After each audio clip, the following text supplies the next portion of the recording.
अब हम सीखेंगे वर्डप्रेस में यूज़र्स और उनके रोल्स क्या होते हैं। हम स्टार्ट करते हैं एक एग्जाम्पल से। मान लीजिए कि आपके पास दो यूज़र्स एक ही वेबसाइट पे काम कर रहे हैं।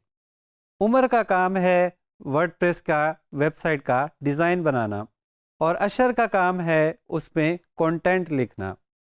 अब दोनों को हम सेम परमिशंस नहीं दे सकते। उमर को सारी परमिशंस चाहिए ताकि वो प्लगइन्स भी इंस्टॉल कर सकें, थीम्स भी इंस्टॉल कर सकें, आपकी साइट की सेटिंग्स भी चेंज कर सकें। लेकिन अशर का काम है जस्ट ब्लॉग पोस्ट लिखना। तो उसके लिए हमें कोई ऐसा सिस्टम चाहिए होगा जहां पे हम उमर को ज़्यादा परमिशंस दें अपनी साइट पे, जब वो लॉगिन करें तो उनको ज़्यादा ऑप्शंस नज़र आएँ और अशर को कम ऑप्शन नज़र आएँ। इसके लिए वर्डप्रेस के पास एक बहुत ही ज़बरदस्त फीचर है जिसे कहते हैं हम यूज़र रोल्स। सो उमर को हम डिफरेंट रोल असाइन करेंगे ताकि वो डिफरेंट वहाँ पे ऑप्शंस देख सकें। लेकिन अशर को हम एक और रोल देंगे ताकि उनके पास लिमिटेड फंक्शनैलिटी हो, ताकि अगर अशर को कोई शरारत सूझे तो वो उमर का काम ख़राब ना कर दे। तो इसके लिए वर्डप्रेस में बाय डिफ़ॉल्ट डिफरेंट रोल्स होते हैं। किसी भी स्टैंडर्ड वर्डप्रेस के इंस्टॉल में 5 रोल्स होते हैं। सबसे पहला होता है एडमिनिस्ट्रेटर का रोल, जो कि हम अभी तक यूज़ करते आए हैं। एडमिनिस्ट्रेटर के पास आपकी साइट की सारी एक्सेस होती है। वो कोई भी सेटिंग चेंज कर सकता है, कोई भी कंटेंट ऐड कर सकता है, कोई भी कंटेंट डिलीट कर सकता है। उसके साथ साथ वो अपना कंटेंट भी डिलीट कर सकता है, दूसरे यूज़र्स का कंटेंट भी डिलीट कर सकता है, नए यूज़र्स आपकी साइट में ऐड कर सकता है, यूज़र्स को डिलीट कर सकता है और यूज़र्स की प्रोफाइल में चेंजेस कर सकता है। उसके बाद हमारे पास होता है एडिटर का रोल। एडिटर वो होता है जिसने आपकी साइट पे कंटेंट लिखना है और दूसरे यूज़र्स का कंटेंट रिव्यू करना है। अगर किसी ऑथर ने कोई ब्लॉग पोस्ट लिखी है तो वो उसको प्रूफ रीड करके पब्लिश कर सकता है। एडिटर रोल अपना कंटेंट भी मैनेज कर सकता है और दूसरे यूज़र्स का लिखा हुआ जो कंटेंट है उसको पब्लिश और डिलीट कर सकता है। उसके बाद हमारे पास आता है ऑथर का रोल।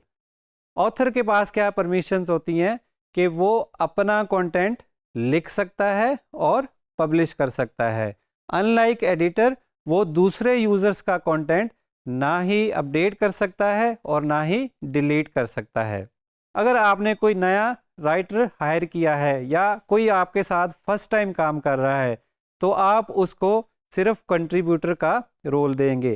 कंट्रीब्यूटर के पास सिर्फ कंटेंट लिखने और उसको मैनेज करने की सलाहियत होती है। एक कंट्रीब्यूटर रोल आपकी साइट पे कंटेंट पब्लिश नहीं कर सकता। वो अपना लिखा हुआ कंटेंट एडिट कर सकता है, डिलीट कर सकता है, लेकिन वो उसको आपकी साइट पे पब्लिश नहीं कर सकता। और सबसे आखिर में हमारे पास होता है सब्सक्राइबर का रोल। सब्सक्राइबर आपकी साइट पे सिर्फ अपनी प्रोफाइल मैनेज कर सकता है, उसके अलावा वो सिर्फ आपका कंटेंट रीड कर सकता है। उसके पास कंटेंट लिखने की सलाहियत जो है वो बिल्कुल मौजूद नहीं होती। ये तो हो गया एक स्टैंडर्ड वर्डप्रेस का इंस्टॉल। लेकिन अगर आप एक मल्टी साइट पे काम कर रहे हैं जहां आप एक ही वर्डप्रेस की इंस्टॉलेशन से मल्टीपल वेबसाइट्स बना सकते हैं, तो वहां पे एक और रोल होता है जिसे हम कहते हैं सुपर एडमिन।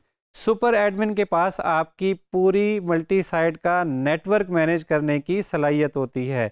सारी साइट्स के लिए वो प्लगइन्स ऐड भी कर सकता है, रिमूव भी कर सकता है, दूसरे यूज़र्स भी ऐड कर सकता है या यूज़र्स को रिमूव कर सकता है।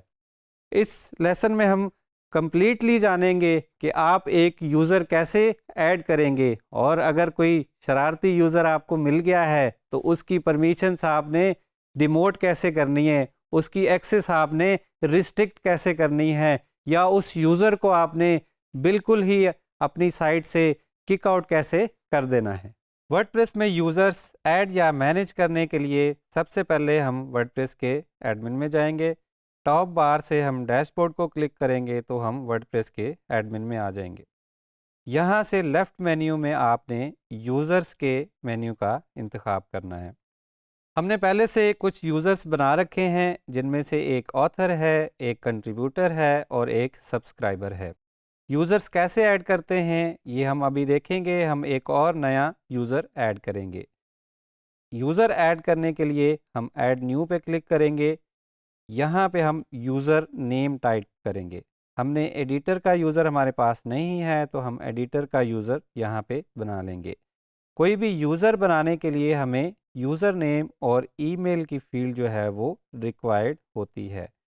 तो आप अपना वैलिड ईमेल डालेंगे और यूज़र नेम डालेंगे। अगर ईमेल आप वैलिड नहीं देंगे, तो अगर आप पासवर्ड कहीं पे भूल जाते हैं, तो फॉरगेट पासवर्ड में यही ईमेल आपका यूज़ होगा। अगर आपने ईमेल करेक्ट नहीं दिया होगा, तो फिर आप अपना पासवर्ड रीसेट करने में नाकाम होंगे। ईमेल के बाद हमारे पास फर्स्ट नेम और लास्ट नेम की ऑप्शन है, जिसको हम ऐड कर भी सकते हैं और ना भी दें तो हमारा यूज़र ऐड हो जाएगा। एक हम पासवर्ड रखेंगे और यहाँ पे हमें पूछ रहा है कि आप वीक पासवर्ड यूज़ कर रहे हैं, तो क्या आप यूज़ करना चाहते हैं? अगर हम करना चाहते हैं तो हम इसको क्लिक कर लेंगे, अदरवाइज़ हम यहाँ से एक स्ट्रॉन्ग पासवर्ड का इंतखाब करेंगे। इस ड्रॉप डाउन में से हम यूज़र का रोल सेलेक्ट करेंगे। यहाँ पे हमने एडिटर का यूज़र बनाना है, तो हम एडिटर को सिलेक्ट कर लेंगे।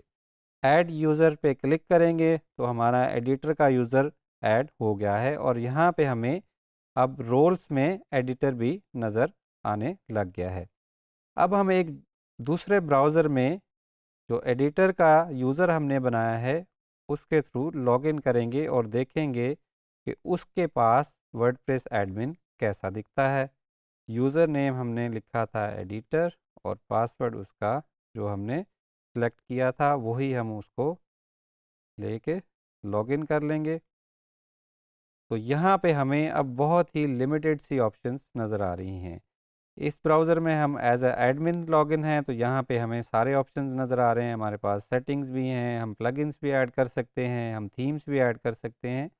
लेकिन यहाँ पे जब हम एडिटर के यूज़र से लॉगिन करते हैं तो हमारे पास ऑप्शंस कुछ कम हो गए हैं, जैसा कि हमने पहले जाना कि कौन से यूज़र्स के पास कौन कौन सी एक्सेस होती है। एडिटर से लॉग आउट होने के बाद अब हम एज अ ऑथर लॉगिन करेंगे और देखेंगे इस यूज़र के पास कौन कौन सी ऑप्शंस नज़र आ रहे हैं। तो अब हमने देखा कि ऑथर का जब हमने लॉगिन किया है तो हमें अब एडिटर से भी कम ऑप्शंस नज़र आना शुरू हो गए हैं। अब ये देखें, ऑथर के पास किसी दूसरे यूज़र का कोई भी कंटेंट एडिट करने की ऑप्शन नहीं है। इसी तरह हम दूसरे यूज़र्स को भी जब लॉगिन करके देखेंगे तो हमारे पास उनके रोल के मुताबिक हमें वर्डप्रेस के मेन्यू में ऑप्शंस देखने को मिलेंगे। हमने सीखा कि वर्डप्रेस में यूज़र्स और उनके रोल्स क्या होते हैं, और जब भी आप कोई अपनी साइट पे नया यूज़र ऐड करें तो ये जान लें कि आप उसको उतनी ही एक्सेस दें जितनी उसको रिक्वायर्ड है। अगर यूज़र ने सिर्फ कंटेंट लिखना है और पब्लिश नहीं करना, तो आप उसको सिर्फ कंट्रीब्यूटर का रोल देंगे। इसी तरह हर यूज़र को आप उतनी ही एक्सेस देंगे जितनी उनके लिए रिक्वायर्ड है, ताकि आपको फ्यूचर में किसी भी परेशानी का सामना ना करना पड़े कि कोई यूज़र अनऑथराइज्ड चेंजेस ना कर दे, कोई यूज़र ऐसी एक्टिविटी आपकी साइट पे ना कर दे जो कि उसकी परमिशंस में नहीं थी या he was not suppose to do that.